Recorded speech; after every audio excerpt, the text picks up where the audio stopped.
मिट्टी के घर से सपनों का रेस्टोरेंट तक एक बहुत ही प्यारा सा गांव था जिसका नाम था सोनपुर। उस गांव में मिट्टी के घर थे, चारों ओर हरे भरे जंगल, कल कल बहती नदियां और आसमान में उड़ते रंग बिरंगे परिंदे। गांव जितना सुंदर था वहां के लोग उतने ही सीधे और मेहनती थे। सोनपुर गांव के बीचों बीच एक छोटी सी झोपड़ी थी। उसी झोपड़ी में रहते थे सीमा और उसका शौहर रमेश। सीमा ज्यादातर घर का काम संभालती थी और रमेश शहर की एक फैक्ट्री में नौकरी करता था। फैक्ट्री से जो थोड़ी बहुत कमाई होती उसी से घर का राशन आता और दोनों सुकून से अपनी जिंदगी जी रहे थे। लेकिन एक दिन जिंदगी ने कड़ा इम्तिहान लिया। फैक्ट्री में अचानक आग लग गई। उस हादसे में रमेश के पैर में गंभीर चोट आ गई। डॉक्टरों ने कहा अब रमेश ठीक से चल नहीं पाएगा। यह सुनकर सीमा का दिल बैठ गया। उसके मन में बस एक ही सवाल था, अब घर कैसे चलेगा, रमेश का ऑपरेशन कैसे होगा। कुछ ही दिनों में घर में तंगी बढ़ गई। एक दिन ऐसा आया जब घर में खाने के लिए कुछ भी नहीं बचा। मजबूरी में सीमा पास की एक सेठानी के घर काम करने लगी। वह वहां झाड़ू पोंछा करती, बर्तन धोती और खाना बनाती थी।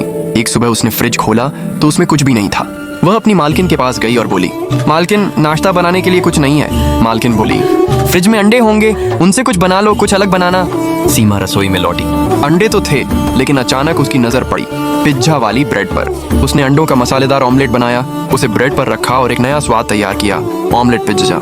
जब मालकिन और उसके परिवार ने नाश्ता किया तो सब हैरान रह गए। स्वाद सबको बहुत पसंद आया। अगले दिन मालकिन ने कहा, सीमा तुम्हारा बनाया हुआ पिज्जा मेरे पति के ऑफिस में सबको बहुत पसंद आया, आज थोड़ा ज्यादा बना देना। सीमा ने पूरे मन से पिज्जा और सैंडविच बनाए। शाम को वह कुछ खाने का सामान अपने घर भी ले गई। रमेश ने खाया और मुस्कुराकर बोला, सीमा ये तो कमाल का है। सीमा ने रोते हुए कहा, तुम्हारा ऑपरेशन करवाना है लेकिन पैसे नहीं है। अगले दिन उसने मालकिन से एडवांस मांगा लेकिन मालकिन ने उसे काम से निकाल दिया। सीमा टूट गई लेकिन रमेश ने हिम्मत दी। उसने कहा, जो हुनर तुम्हारे हाथों में है वही हमें आगे बढ़ाएगा। सीमा ने छोटे से ठेले से पिज्जा और सैंडविच बेचना शुरू किया।